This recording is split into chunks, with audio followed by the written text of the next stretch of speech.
ಲುಕಿಯರ್, ನಿನ್ನೆ ಸಾಯಂಕಾಲದಿಂದಲೇ ನನಗೇನೋ ಆಗುತ್ತೆ ಅಂತ ಅನಿಸ್ತಾ ಇತ್ತು. ಅಂದ್ರೆ ಹೊಟ್ಟೆಲಿ ಏನೋ ಒಂಥರ. ರಾತ್ರಿ ಮಲಗಿದ್ರೆ ದೊಡ್ಡ ಹೆಗಣಗಳು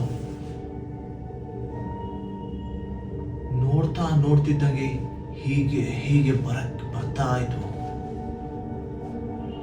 ಮಂಚದ ಮೇಲೆ ಹತ್ತಿ ಒಂಥರ ಕಣ್ಣು ಪಿಳಿ ಅಂತ ಕಣ್ಣು ಬಿಟ್ಟು ನೋಡ್ತಾ ಇದ್ವು.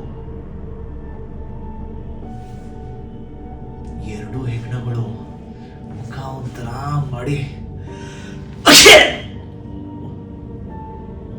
ಒಟ್ಟಿಗೆ ಸೀನದು ಕನ್ಸಲ್ಲಿ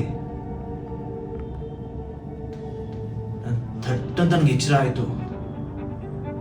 ಅಷ್ಟೊತ್ತಿಗೆ ಬೆಳಗಾಗಿತ್ತು. ಇನ್ನೇನು ಹೊರಗಡೆ ಹೋಗಂಗಿಲ್ಲ.